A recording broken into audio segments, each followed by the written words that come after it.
So, welcome again, everybody. So welcome to everybody in the room, to folks on Zoom, to folks who are on Facebook. We're glad you were able to join us tonight for the latest in Bethany Arts public programs associated with our fall residency.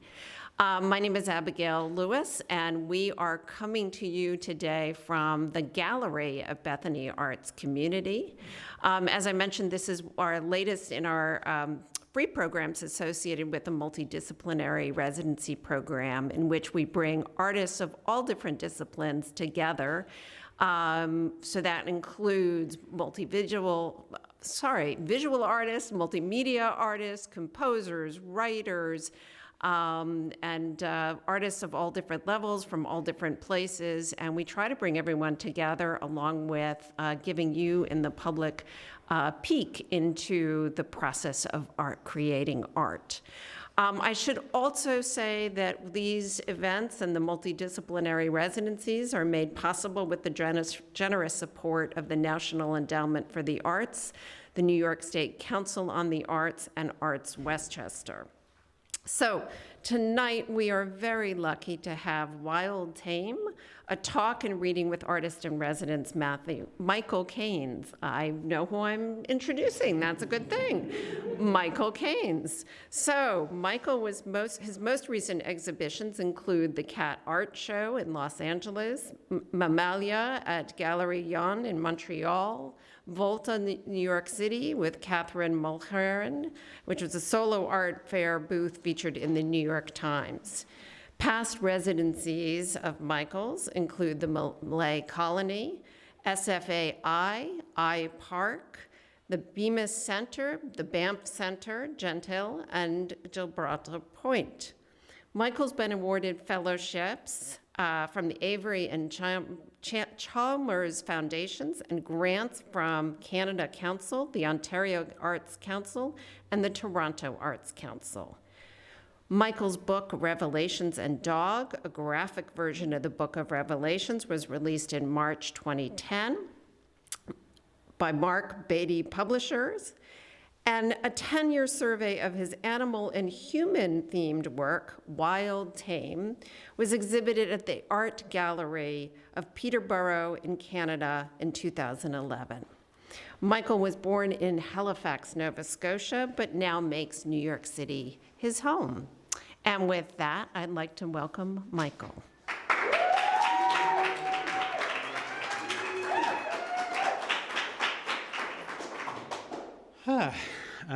Thank you so much, and I just want to express my gratitude for the opportunity to be at this residency, to the kindness and care of everyone at Bethany, and of course the lovely cohort of artists here. And I feel a little like, I follow those Instagram rehabilitation of wild animals posts, and I feel like being rehabilitated after COVID back into society. And I can't think of a lovelier group to have experienced my rehabilitation, so thank you. I decided to use Wild Tame as the title from an earlier exhibition, which Abby mentioned, because I think it captures, I was thinking of the words wild, tame, and visibility and invisibility were coming to me today. And I think I wanted to give you just a little bit of background about myself before I dive more into the images, to give some context. And I'll talk a little more at length at some images, and some images I'll just kind of move through. I think for me, Wild Tame, I think that's been really interesting. And the experiment I'm doing on you is I'm doing kind of a deep dive into my practice, which I've never done before in a talk, going back to 1993. And the curious thing about looking at all this old work is realizing, and I suppose in a way for an artist it seems obvious, but how much I've filtered and tried to understand myself, the world, my experiences through the medium of my practice. And it's meant that some of my bodies of work look quite like they maybe don't belong together. And so I kind of wanted to try to link the themes here. And I think my journey, which I guess all of us are on, of trying to understand myself and where I fit, what is my true nature, my wild nature, and what have I tamed, is why my work has kind of jumped around, and I think in recent years has kind of gotten more clear to me. So anyway, I've used some of my earlier drawings to give myself some prompts. I added these little speech bubbles. So just to start from my early years, for context, I would say, as a young, and I use queer to identify. I know that's not everyone's word, but it's from the 80s. It was just a word I really loved. As a young queer guy in the 80s, I was coming out during the height of the AIDS crisis. So my sexuality and AIDS just felt squished together in a way that made me very fearful. I mean, I was already fairly fearful. And it's hard to remember now how I think that time, there really were, in my memory, not a lot of positive images of queer folks in media, TV shows. There's a lot more now. And also, I kind of was remembering, people like past presidents like George Bush using gay marriage really as a straw man, that sort of emergency feeling of like the gays are gonna, So it was a pretty dark time to grow up as a queer person. And that said, I also had, and this is kind of where invisibility comes in for me, because I think a lot of the way I survived was to try to hide and be invisible, which is a kind of a conflictual place to sit as an artist, which is all about, in a way, revealing. But, I also got to move through the world as in disguise, in a sense, as like a man, as a white person, as an educated person, with a lot of privilege. So that, holding that dichotomy of both feeling entitled and not entitled to anything, and sitting with those contrasts. And, so a couple of the themes of my earliest work, and I just want to say the first few images are from the olden days of slides to digital. So they're, not as crisp as some might be, but, the body was a place that I really started. And I thought I would also, I've never shared image resources. And this is I wanted to talk a little bit more about this image because it was one of the first images where I really started to coalesce a body of work. And this is a really large painting. It's about 13 feet by 9 feet. So I was, young, very ambitious, not a lot of sense about what do you do with these giant paintings. I remember I had my first big exhibition, I was living in Toronto and it was in Victoria. The crate weighed 1,000 pounds because I was, cuckoo. But anyway, the curious thing you'll see with this image when I come to my current work is how I borrowed from Boucher here, this kind of erotic image with these two women. And I think this image for me is one of the few self-portraits I've done, was a lot about like, where do I belong, as a young ambitious artist in history? What does it mean, in terms of the body? Like, I was very influenced by feminist writers because aside from novelists, there wasn't a lot of queer writing that I was reading at the time. So I thought a lot about like how the body is represented in the history of painting. So having a naked, prone male figure was just a very simple way of talking about the body in a way that, usually that's a female figure. And so that, and also another thing, a big part of my journey was I didn't really spend a lot of time in art school. I did a philosophy degree first, and I think that was a lot about kind of the sense of like coming into the world and having a sense of all these moral structures that I felt like didn't include me. So philosophy, I think, both I was afraid of my own body, so I didn't want to go do art where you become embodied. That was scary. And I also was trying to understand like, how do I fit myself into the world? And philosophy was kind of how I entered that.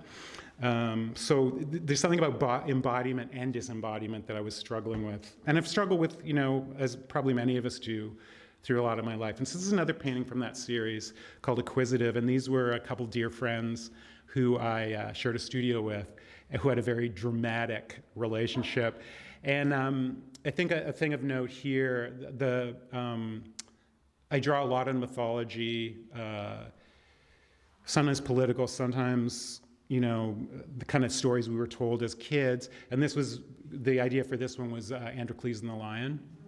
And thinking about having a woman represented in a way that, this is how Wendy would have dressed a lot of the time, in contrast to the exposed male figure. So just taking these really simple, like who is lying down, who is sitting up, who is clothed, who is unclothed, and also blood, in terms of the representation of blood in historical painting, but and the sacrament, and then also AIDS. The idea of that my blood could be poison, or that someone else's blood, if I had sex with them, could be poison, was part of this image.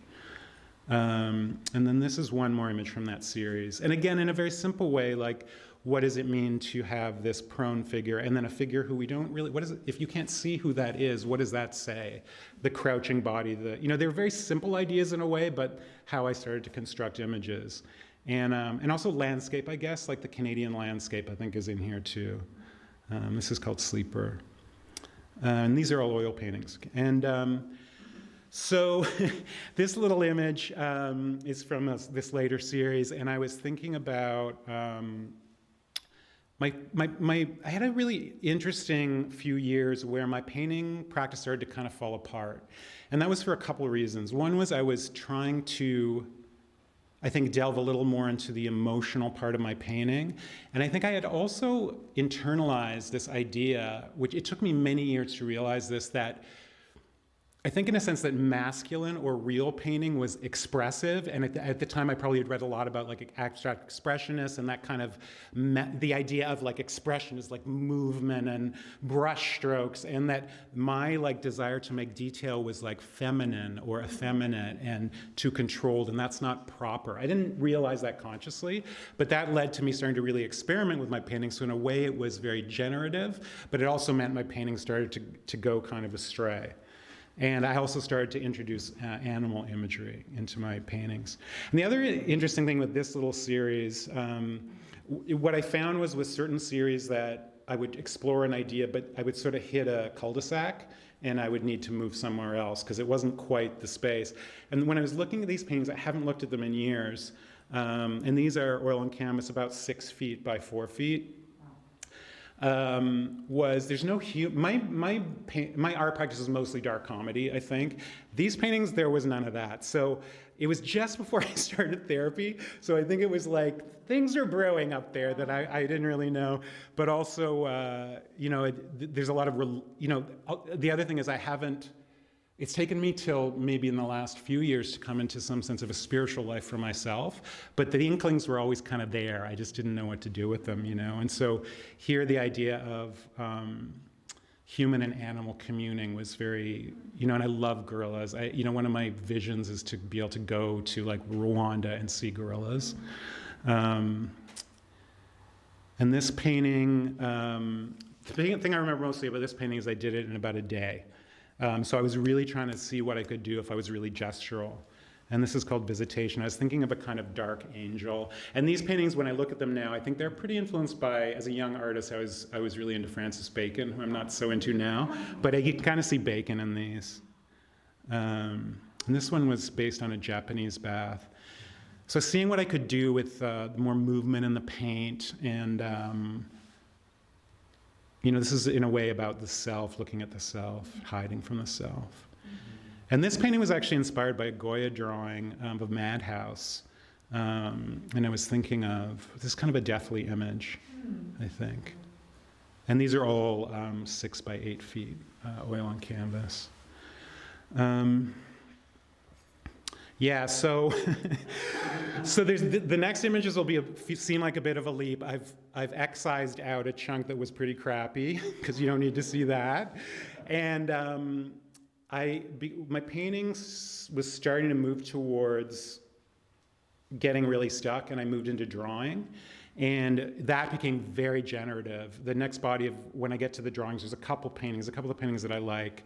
I decided to share with you. And then mostly there'll be a big chunk of drawings. But there was well over 100 drawings in this series. And I'll talk about it in a minute. It's meant as a kind of story that I never finished as a story, and I've often thought of revisiting. So these are these early drawings where I went to Chinatown and got this really cheap brown paper, which these have probably not lasted well. And yeah, this was just when I looked at these and I was like, oh yeah, this was the beginning of therapy. There's some pretty dark childhood feelings going on here.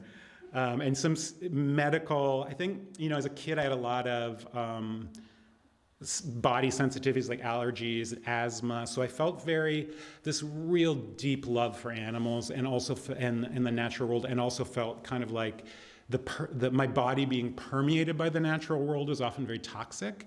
So it was this very almost metaphorical relationship for me around my queerness, this what felt like available and unavailable around touch, And I think also in terms of just a real sensual relationship to like fur, fabric, pattern. Those are things that recur a lot in my work. But here, so the medical imagery, and rabbits, rabbits come around a lot. And when I started these drawings, I had a vision one day of just a giant empty field full of thousands of rabbits. And somehow that's a very comforting image for me. I've often imagined turning a room into my apartment into a bunny room where I could meditate, but have put down turf. I don't know. I don't know if that's going to happen. This period was also, I was looking back on these, was an interesting period for me because I was pretty good at titles, and I'm not so good at titles right now, but for some reason these lent themselves to titling. And the general makes a comeback, iconic male figures, masculinity, that's often something I've grappled with in my work. So the idea of these like statues have been in and out of a lot of my imagery. Yeah, and these are all ink, watercolor, and gouache, and they're about yay big, about 14 by 18. This is a really favorite painting of mine. This series, a lot of the paintings didn't really work, but this one kind of captured what I was really after. And I love the title, History is No Joke. It was like a playful way of talking about my own history, the history of painting, just holding that really lightly. And for some reason, orangutans as nurses was a very potent image for me. So this image is very dear to me, actually. And then this one's a little scarier. Yeah, so Alice in Wonderland, children's stories, but with this kind of darkness is something that comes up a lot in my work. So this led, these paintings and those early drawings led to this long series called Purgatoria, and this was inspired by Dante's Inferno, and I've often looked to those kinds of mythological stories. And the idea for me was, for those of you that I'm no scholar of Dante, but Dante wakes by this in a dark wood, and the ghost of Virgil comes and takes him on a journey into the 9 circles of hell. And so my story was a skeleton wakes in a wood, and a little ghost comes and takes him on a journey to becoming a boy, to becoming embodied. And this is a sea of pills. Pills came in a lot to these images. So here's the little skeleton. He's actually kind of big in this image. And the ghost comes and finds him and takes him on a stroll through this rocky landscape. And somehow this like empty space of the brown paper really became a place very easily, and it was a very efficient way to create a space, which allowed me to play with shadows and a space in a way that was really, really a pleasure. So he first meets these dolls, the little ghost. The ghost helps disguise him. So the icons, like icons of Jesus, these kinds of iconic images. Like, I think a lot of what I've done throughout the years of my practice is looked at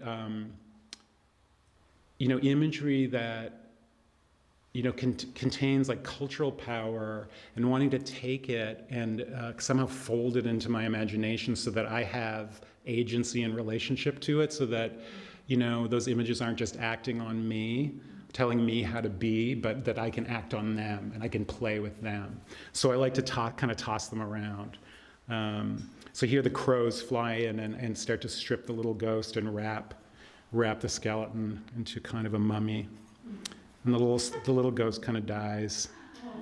And so he meets this sock monkey that's part of a religious cult.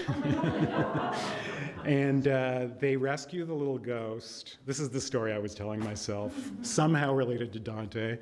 They rescue the little ghost, and they bring him to this pyramid to try to heal him. And this crippled dog, I love dogs in wheelchairs. It just moved me. The animal healers, I think it's a really persistent kind of image. So he comes and fills up the little ghost. Meanwhile, A pair of the sock monkeys, and I'm thinking of them as kind of Adam and Eve, go to this forest, and these two little skeletons I was imagining as Cain and Abel. And so one of them, I can't remember the story, who hits who? Cain hits Abel, and he's got a cane. See, I give these really clever jokes. And something kills the sock monkeys. I think it's something to do with this kind of stone authority. And they get turned into wool. And there's a few images missing here that wrap the skeleton, who's then a mummy. He's blind now, he can't see. And he encounters this sculpture that's squirting pills out of its breasts, and he bathes in the water of the pills. And then he flies away eventually with the sculpture. And then these cats come and start to sew them together to try to sew them eyes and a face. And then it kind of wandered off, never really ended. So I am thinking of going back to that eventually and actually finishing the story.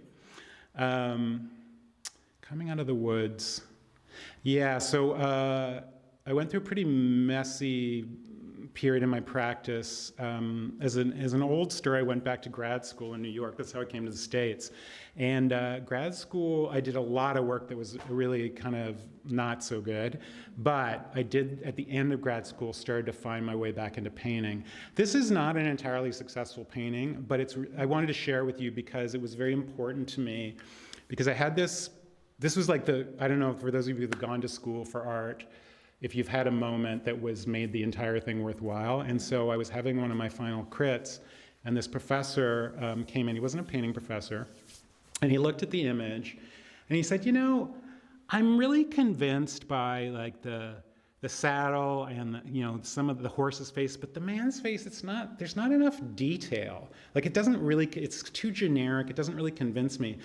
And it was like this Hosanna moment for me where I realized that I had internalized that idea I talked about earlier, that expressiveness in painting, messiness in painting was what was authentic, and my love of detail was somehow inauthentic. And he basically invited me with this permission to say, like, this painting doesn't work because there's not enough detail. And I was like, wait a minute. And it just turned my practice around. This painting was again at the end of grad school. And honestly, this one started, sometimes the ideas are very, peculiar. And it was just like, what would it be like to have a pink sky? And that was the starting point for this painting. And I think the beginning of something delving more into a relationship between the human body and nature, and this kind of mirroring, like the little wing and the stretched arm, and the sea captain is a kind of masculine figure, but his body's distorted. And so just sort of, that's the territory of that one.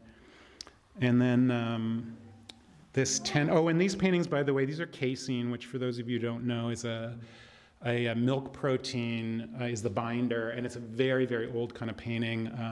Some Roman murals are in casein. Smells really great. It's like gouache. It dries really fast. It's pretty tricky to work with, but I was really scared to start painting with oil again, so I started with casein as a way to just paint, but kind of sneak up sideways to oil. And so this is kind of a tender, the little bat, the thing that's perhaps we think of as ugly and discarded, but also feeding, So there's a little edge to that one. And then this was my final paintings in grad school, and these were really thrilling for me because I started these paintings in casein, and I was like, you know what? I think I have to start using oil again. So I finished these paintings in oil, and it just really, things started to come back into focus in my painting, and Spock was Mr. Spock was a really iconic childhood figure for me, and I think is a very sensitive, queer little boy, this like, in a way, very masculine, very emotionally controlled, brilliant character was a real masculine icon for me. So this is a way of trying to sort of absorb him into my practice. And this was just a very playful, in a way, painting of like, what happens if I just make images with pointy ears? What is that about, And that was the play, and the real play with color. So these paintings were very, very exciting to really find painting again, because I really missed it. And it had been a few years at that point. And these are just a couple drawings, these are a couple large drawings from that time too. And with these are ink drawings, and they're quite big. I was thinking about, God is in nature for me in a lot of ways, and so I was thinking about like an idea of like, when you see like that Fibonacci sequence, you see it in like shells, and the way there's math in nature. So I started thinking like, what if wolves were organized by math? What if it was something about playing with nature as an organizing principle, and what is my, when I think of nature as God, it's a kind of indifferent. It's indifferent to me, and yet, if I can be connected to that energy, then I am a part of it. It's not really about, like, love is such, in a sense to me, such a human construction. It's, a vital human construction. And nature doesn't love or not love me. It's not about that. So this was something about trying to delve into what is the math of nature and how is it structured, and just playing with that idea. And this is related to that, and the cowboys directly come out of pop culture, Brokeback Mountain, which is a funny reference in a way, but I was quite emotionally really floored by that film, because I think the emotion in the film, it really was a melodrama, but, I really related to that feeling of desire that cannot be expressed. Mm-hmm. And so I was thinking about the healing of these characters and the animals, kind of, in a way, they're kind of potentially healing, potentially menacing. It's also kind of a Pied Piper image. And this is several feet long. And there's a detail. There's funny things too, like a lot of my practice, I think, excuse me, is me entertaining myself. And apparently people are disturbed by rats. But when I draw something, when I draw a rat, they're beautiful to me. The shape of their body. And if I see a rat on the subway, I'm disturbed by them. But if I draw them, they're the beautiful roundness of their bodies and their fur. But then people see the drawings and they're like, mm-hmm. And this is crows and wolves going in different directions. So coming to the States really, I started to plug more into politics and in my practice, and I became, that's always been an underpinning. I guess the early work was like the politics of the body, and that first painting I showed you, it was called The Body Politic, and that was, there's some obvious things what that's about, but also in Canada there was a queer magazine called The Body Politic, and at the time, it's hard to remember this, like the gay bookstores, there's one in Vancouver and one in Toronto, were constantly having their books confiscated at the border, and a gay newspaper was actually really radical. So that was also a little shout out to that paper. But anyway, I was thinking of politics more in terms of just like bodies and queerness and feminism as opposed to overt politics, and I started to like dip into more overt politics. So the book, which Abby mentioned, was actually the vision of the publisher. He had known a gallerist and he had bought a couple little drawings of mine, and he was a very funny guy. He had published really strange art books, and he had this vision of having 10 different artists illustrate the Book of Revelation. So I went to this meeting with him, and I didn't know what it was about, and it was just like, are you kidding me? Like, it was just one of those moments which don't happen very often of like, this is so exciting. And so I made this book.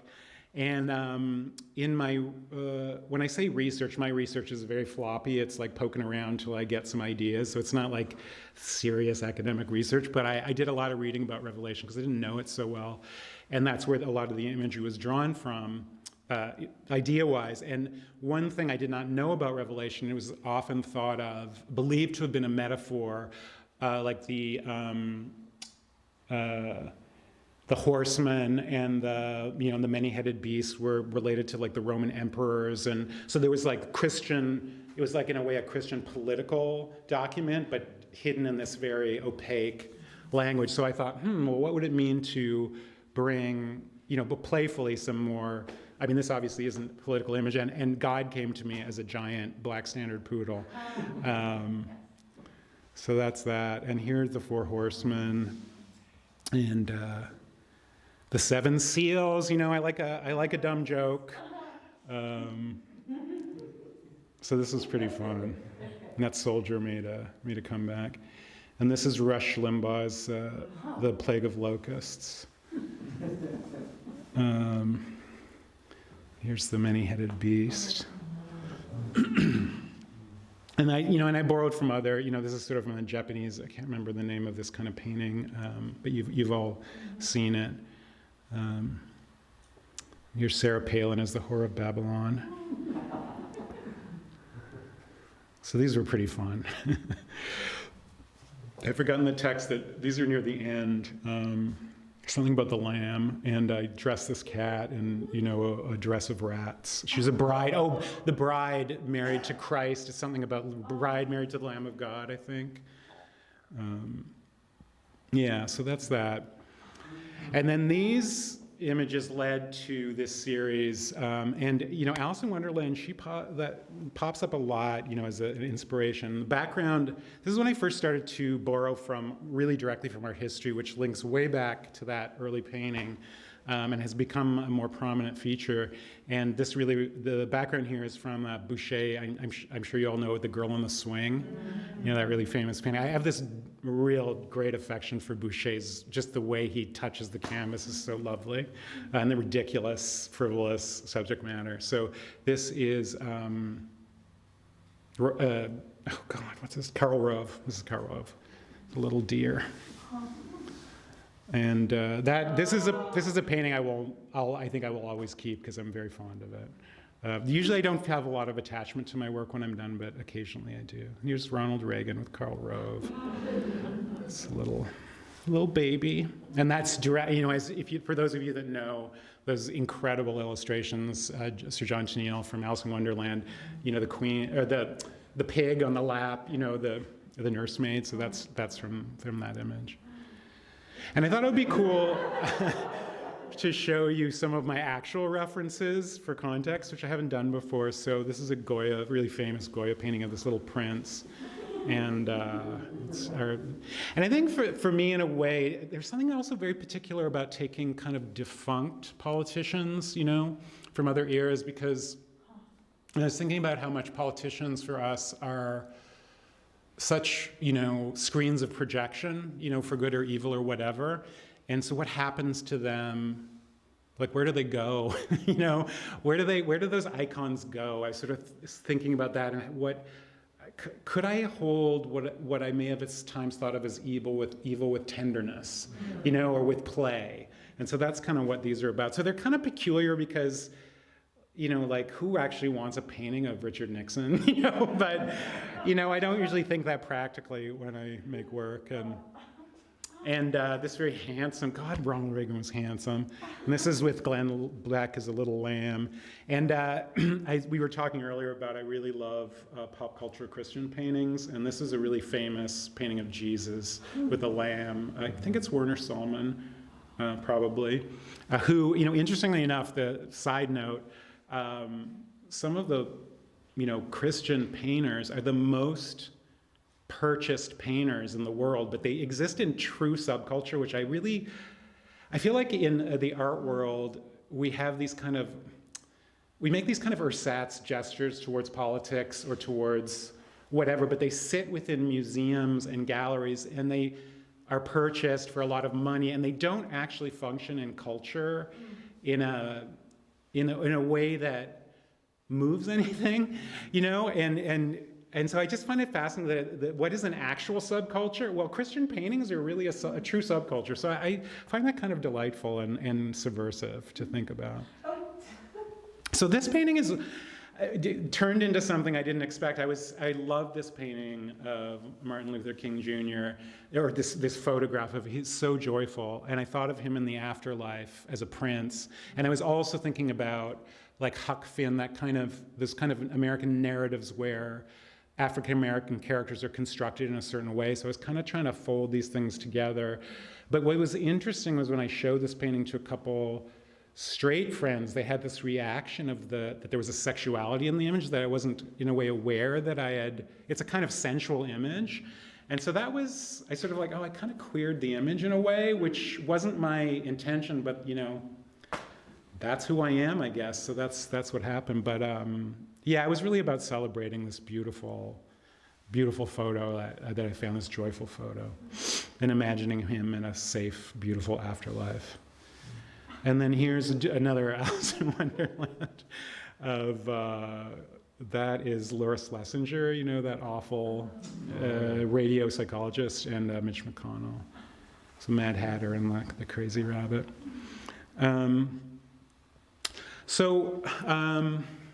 I had a couple really rough years. This is around 2010. Pretty dark years, actually, which were really generative and for which I'm so grateful, you know, as difficult times often are. And coming out of that time, when I started to really sort through issues around my mental health and my sexuality and addiction, my work started to get, I think the territory of my work started to become clearer to me, for where I am now. So I wanted to show you some of those paintings, which are, they're related to the previous ones. And here's a more kind of sexy Spock photo. And I was thinking about this image. I hadn't looked at it in a while. And there's something, poodles are often thought of as these very floofy, which is kind of crazy because they were hunting dogs, and the Continental Clip, which is that show clip, was to protect their regions that would get cold when they went in the water to get ducks. So they're working animals. But we think of them as these kind of feminized animals, but I loved posing him in a way, this dog, that he demands space. And, and contrasting him with Spock, who's more vulnerable, being revealed as a body, which we don't think of him in that way. And that's something about the shapes of them I thought they rhymed nicely. Oops. And this is from the same time. And here, this one's called Bad Manners. And I was starting to think about our relationship with nature and how and this becomes clearer in my more recent work, I think, but how we think about nature in service of us. I guess it's a very Judeo-Christian idea. So here in this image, I put a tattoo of this buck on the chest of this young man. And I also stretched these figures a little to make it a little off. And so I was thinking about us trying to gather power and identity from nature, but in a way that we use it, and don't respect it or care for it. And both are kind of, sexy, the buck and the man. So, and this is just a sort of a slightly creepy portrait from the time, a found image. There's something compelling about this guy's face. I decided to paint him. So then, I started to play a little more with the idea of, it's really become core to my current work, of human endeavors, human stories as being the background for the animal story. So here there's some kind of Western going on, but it's relegated to the background in this kind of sullen, smoking, cool-ass deer. It's kind of almost like a photobomb. I've been thinking of these. And I'm pretty fond of this one, actually. And I also love the play of where anti-pastoral sounds like anti-pasta, and it's just foolish, but I like a bit of foolishness. And similarly here, the idea of dolphin is such a ridiculous thing for a serious painting. Dolphins are like New Age culture and whatever. And so I was thinking of but the dolphin popping up in this historical grand painting of a boat. But it's the dolphin is taking the center stage. And then I did a few smoking cats where, they're just kind of, they're playful images of the idea of a serious portrait of an animal, and also just the idea that if an animal did pose for a portrait, it would be kind of too low in the image. So that's why I posed them in that way. And there's just something about animals smoking, and I think cats would smoke, if they could. And then from that series, I did a whole series of black animals. I have a real deep love for black animals, and it was kind of a little bit related to, those Dutch portraits where they have those collars. I was thinking about those kinds of images and treating animals with the kind of seriousness with which we treat ourselves. And this was the installation of these. I designed this wallpaper, which you can't see super well here, and then kind of put them across it. So that was pretty fun. Abundance. That word's come up while we've been here. And yeah, I feel in a really abundant place in my practice in terms of understanding what my imagery is, and things have kind of coalesced in the last 3 or 4 years. So I want to share some recent paintings, and then actually we'll get to the project that I've been working on while I'm here. This was the first painting that sort of launched this series, and it came in this accidental way. I was taking care of this little Pomeranian, and this is how he lay on the bed, and I thought he looked like a little prince, and so I got this idea. The background is actually also from a Boucher, and then the sofa is just from one of those furniture stores that sells like reproductions of sofas. So starting to place animals. Well, I'll say a little more with some other images. These also are taken from furniture store ads, and I put in my own wallpaper. And I'll say a little more with the next image. So I thought I would give you my references too. So part of what I've been thinking about in terms of how to funnel my urge to express the political part of my practice, what is a way where I can, in a sense, fold in all the things I love, like the meaningfulness of the work in that realm? How do I speak to that? And also the things that I just love in terms of texture and sensuality, and the things that make me want to look at something or touch something. So, and particularly in this moment, this historical moment, reflecting on all of what's been boiling up, around the Me Too movement and Black Lives Matter. Like, how do I participate? Because I really feel like as an artist, it's really important for me to participate in the issues that I really care about, but without co-opting other people's imagery or other, there was a real controversy around a painting in the last Whitney Biennial where a white artist painted a black subject, which was a very traumatic moment of a murder.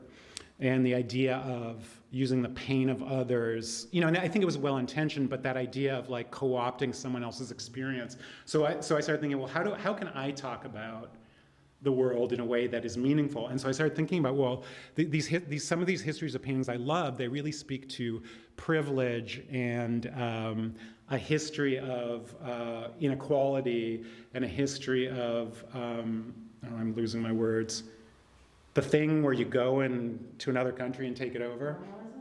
Colonialism, yeah, that's the word. So how do I speak to that? But from a place of love too, that I love these paintings, and yet they're very problematic. So in a sense, what I started thinking about is, what if I shift the focus of the subject by cropping the painting? It's a real simple act of kind of butchering the painting, and it's also kind of a symbolic decapitation in a lot of the images. So that's where these images come from. So a way to kind of fold together joy and play with that sort of offness. And I want them to look like the image really belongs together. So this is from, again, I come back to Boucher. I quite adore Boucher. So here there's this one I particularly thought of, like, let's decapitate the king. And then, I think the word that comes to me with this series is hubris. My hubris as a human being in terms of how I put myself in the center of everything. And so what happens when our story becomes the background for something else, for the story of nature. And also I particularly love these animals that have in themselves been kind of constructed because they're really bred and shaped. There's so many. I mean, you've delved into the world of decorative hens, but it's crazy. They're so beautiful, but it's insane. It's really crazy.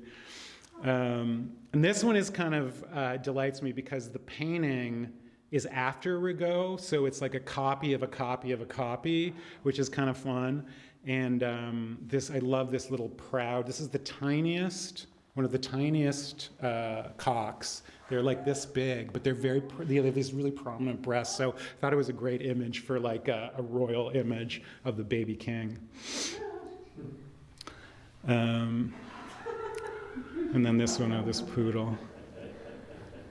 So yeah, these are really fun. And these are quite big. It's the first time I've actually stepped back into large paintings again. And part of, I think that came about because I had been working with a gallery, which wasn't a great relationship. And my vision had sort of through that relationship, it shrunk a little. And when I finally left, I suddenly felt so free. And it's been really wonderful all of this work emerged after I left a relationship.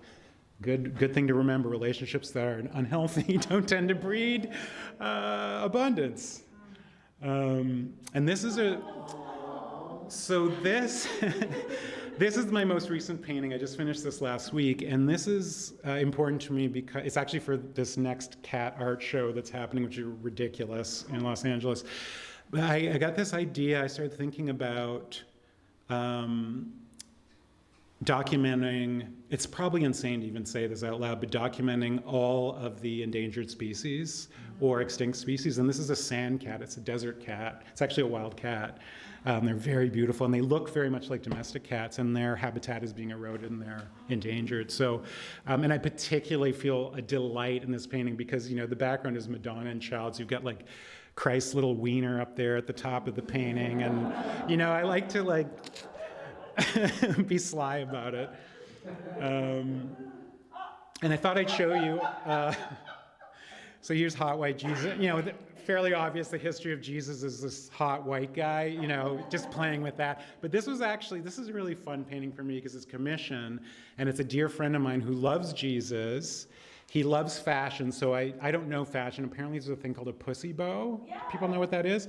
And then he loves decorative hens. So we actually did a little interview for my website after I made the painting, and in my mind, it was about this satire of the idea of the hot Jesus and bringing this feminine, the playful image and the decorative and then he was like, no, I love Jesus, I love fashion, and I love hands. And so it was a very fun, I was thinking one thing and I thought we were completely, but it was beautiful. This was really his vision. Well, I actually should have included the photo shoot we did with this friend of mine, where the hand model was actually a couple balloons that I'd glued together.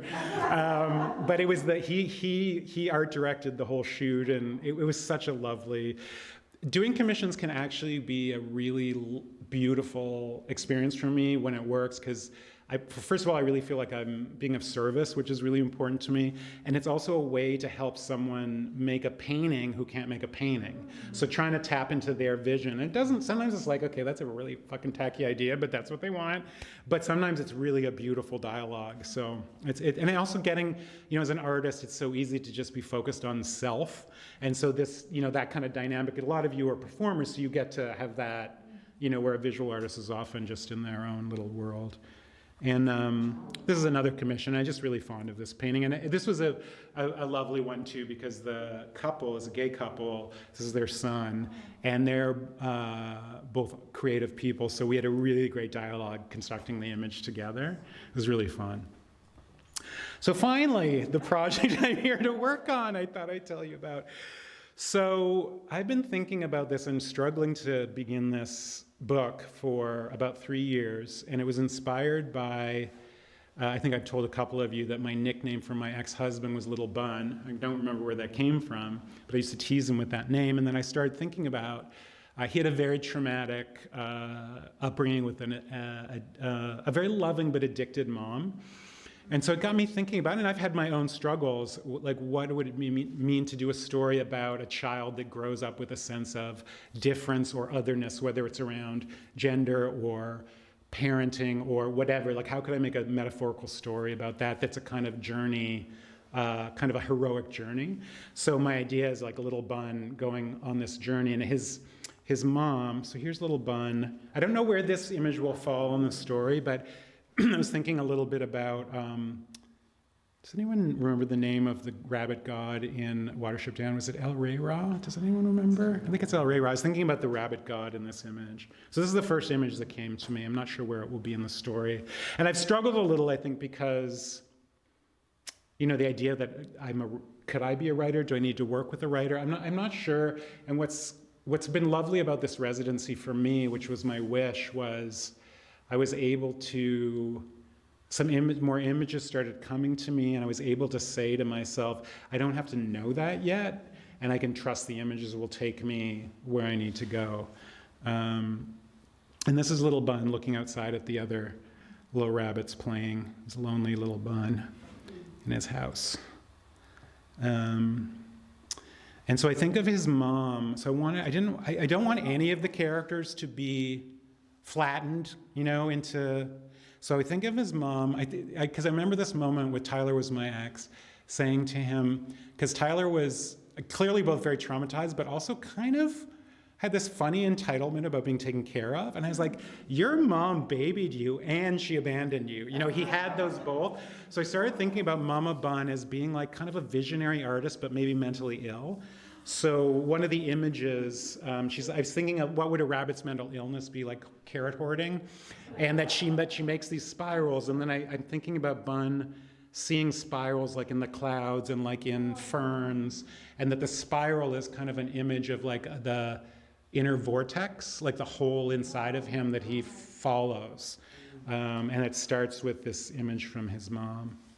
And then I was thinking of his mom like going to market, balancing on her front paws. And some rabbits actually do this apparently. And the other Mama Bun's kind of looking with disdain on. So she's like, in a sense, a wild character, And, and I guess in a way that speaks to my desire to tame my wildness or be and also little kids when how little kids, when parents are not normal, it's very hard for them, when at a certain age, particularly kids really want their parents to act like parents are supposed to act.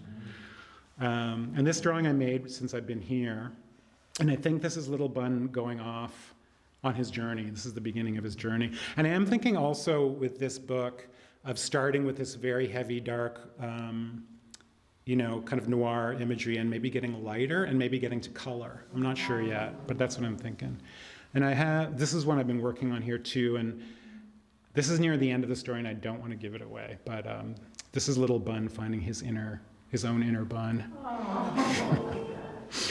And here's some just outlines. I love, do you know the maned wolves? Is anyone familiar with maned wolves? They're these very odd wolves that hunt in tall grass, and they have these bizarrely long legs, and they kind of look like this. It looks unreal, and they look like they're between a fox and a wolf.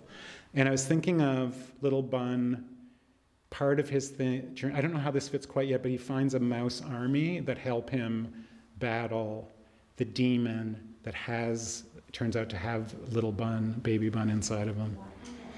And I want Bun, I've been thinking about also iconic imagery that we've, all to some extent absorbed, like the harpies, but taking imagery that historically has been like, it's a kind of construction of women in a certain way, and like, what could I do with the harpies to make them a loving image, or maybe they're teachers, or I'm not quite sure what the harpies are yet, but I want to flip. I envision Bun stumbling on a kind of Gandalf character, the white wizard hero who's actually a bumbling idiot. Like that's kind of the kind of play I want to do, is create this openness around iconic imagery, which is, as I've shared with you, I love to dabble. And I'm also thinking about maybe trying to cover a little too much territory, but I'm thinking about like the destruction of the planet. So Bun floating down a river with this destroyed city. I'm not quite sure where that fits. And that is it.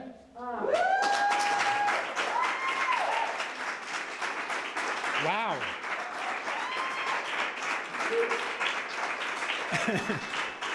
Thank you for listening. That is the longest I've ever talked about my work. So I really appreciate your attentive, kind ears. Yeah. So I have so many questions.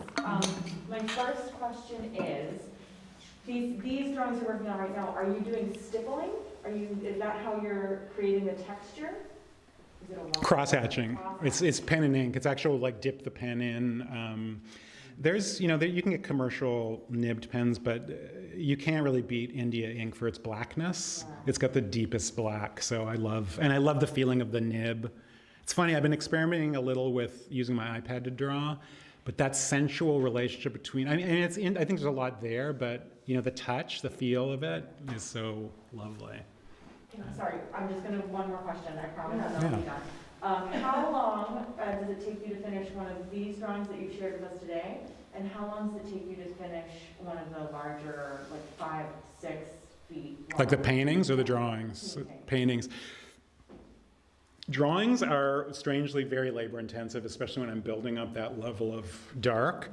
So they can take a couple weeks to do one draw. I mean, the drawing that I showed you, guys, this one, because I've had concentrated time, but it took about a week. Wow. Took about a week. Paintings, it really depends. Like, let me just, like this painting. It depends. So it depends on a couple things. One, it depends on painting is a very bodily thing. So if I'm loose in my body and trusting my hand, painting tends to go fast. But then I'm sure all artists experience this. But then your body gets tight, or you're in like whatever. But like things like these friggin' fleur-de-lis, I hate painting these kind of objects. They're really annoying. So some stuff like that will bung me up and I'll get slow. So some of these paintings this painting took months. It took months. But that said, I work part-time and, so it really depends. And also my procrastination and all that stuff, all that good stuff, yeah. While we're back in this series, I'm interested in your idea behind this as kind of a way to make them political and kind of disrespect the painting by, or the subject by cutting their heads off. I'm wondering if there was also a political choice made in choosing the animals as well, or if just kind of like taking the focus away from the royal subject and down towards the lowly animal was kind of that was the action, or if when you were choosing the animal, I guess when it came time to choose the animal, what did that process look like for you? Yeah, I mean, part of it's the aesthetic of the painting, like thinking what animal would really look right, just trusting that. Sure. And I have been particularly drawn to animals that look like we have had a hand in their construction of what they are. So these hens that have these distorted bodies, so we've kind of sculpted them. So it's a way that we try to control nature. So that's part of it for sure. And I would also say that it's both an act of desecration and also homage, so it's a way to sort of hold both for me. Yeah, it's like my love of the painting and my need to speak about it. Yeah. Is that part of the thought behind the skeleton with the cat head, but that brings to mind Mickey Mouse? Or it's exactly that, it's you're creating... Yeah, it's like, some of it, we do these things intuitively, but like taking things out of, I sort of feel like as artists now, like everything is fair game. So I can grab sources from wherever, but there's something about that kind of Mickey Mousey kind of image that touches on a certain pop cultural history that, I don't know why it has a slightly evil taint to me. It totally has a Yeah. tint to it, and it made the cat seem... Because a lot of your cats are delicate. Mm-hmm. That one was not. Mm-hmm. And it made this, I don't know, it brought like an intelligence also to it. Mm-hmm. And it's sort of almost like a jester character, I think. Yeah, like the evil jester who knows exactly what they're doing Mm-hmm. making that joke. Mm-hmm. And I thought, is that the goal, to be like, I'm distracting you with this image that is just bare bones? It's not that thought through. It's more of a play. For me, it's like I'm playing with what happens if I do this is often what I'm doing, and I don't necessarily know. I think if I try to control the meaning too much, it tends to go flat. So it's trying to get into a territory of play and bring things in and see what they do. Yeah, well, it's fascinating to see that completely constructed head on a familiar basics of a body. That fascinated me. Interesting. That's so interesting. Yeah. I just also want to say with this series, it's so, honestly, it's like, what a gift. Like, you're zooming in and giving us the juiciest details of these paintings. The one especially with the cat, the red robe, was just, stop. You know what I mean? It's like, I want to lay down on that robe and lay myself up in it. So for you to zoom in it's just so like, it's so creamy and delicious. Yeah, and that's how I feel about those. Yeah. Like, Yeah. Yeah. This is both kind of what your interests are question, and I don't know the legal aspects of the question as far as what is fair use in visual art, but would you ever want to work this kind of thing, taking from paintings where the artist is still alive? Hasn't occurred to me. That's a good question. I think there's something about the history that removes it enough that it gives space. You know, the thing about those earlier political paintings, as much as I'm fond of them, and they really relate to a certain era of like 18th century cartooning, which, you know, with the big heads. I love that stuff, but they're so specific in a way, it kind of narrows the meaning down. And I think what I like about this is it kind of opens it up, you know, to a lot of directions where I think something more contemporary might narrow it again. I'm not sure, but it hasn't yet occurred to me. Yeah, but that's a good question. Yeah. So were you a Betty Boop fan? Because the cat looks a lot like Felix. It does. Yes, it does look. That is really where it comes from. Yeah. Or Yeah. Mad Magazine. I was going to Mhm. Mad Magazine. Yeah, all that stuff. Political stuff, yeah. Yeah. Really Yeah. cool. I wanted to ask about your affection for mythology hmm and what that was born out of. I mean, probably like a lot of us creative folks, like, you know, as a kid reading and being read to, and just the idea of the mythic story, the mythic journey, has always really spoken to me. And, you know, I was a kid that escaped into imagination. That's part of my survival for sure. And then injecting myself into it, or my creative practice into it, is like I guess what I was saying earlier about a way to like take these weighty, grand narratives that feel so beyond, you know, in a sense, rooting back to like me being a teenager who's like, okay, the church is saying this is what's moral, but I don't belong. Like, so it's a way of saying like, I can belong, and these can be mine. I can play with these. I can toss around an image of Christ, or, you know, I think I might have mentioned that I think I'm gonna have a transgender minotaur in this story with little high-heeled shoes. Like, I can take this imagery and make it mine. And in a way that I think, you know, this psychologist I studied and was a therapist, art therapist for a while, and this psychologist was really influential, sort of a neo-Jungian, oh God, his name is escaping me. Joseph Campbell? No. James Hillman talks about how he believes that we all contain multiple selves that are characters. So like, you know, like you may have a monster, you may have, you know, and that the idea is to not eliminate them through therapy. It's to learn to be in relationship with them more deeply and to be in charge so that they're not running the show. But if you destroy them, you destroy your vitality, you destroy your access to your creative energy. So that's kind of how I think about it, is like, we all dip into that well of imagery, but like, I want it to be mine, you know, and it's not mine in the end. I mean, I think things pass through us. So that's a bit more arrogant sounding than I mean, but I want to play in there and be part of it, you know, and belong to it and have it belong to me, you know. Yes? Sorry, just a question about the hot Jesus. Did he wear the red shirt, Let me, or did you make it red? Because I was reading oh, there it he is. as like Santa Jesus. It felt very like the Christmas, like Santa Jesus who's about. That's hilarious. No, I think that is, yeah, it was red. It was a red roby thing that Daniel brought. Yeah, Santa Jesus, yeah. I mean, Santa Jesus, whatever, you know.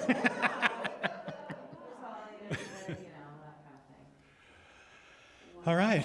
Well, I think we're ending on Santa Jesus. Where else would you end? Thank you.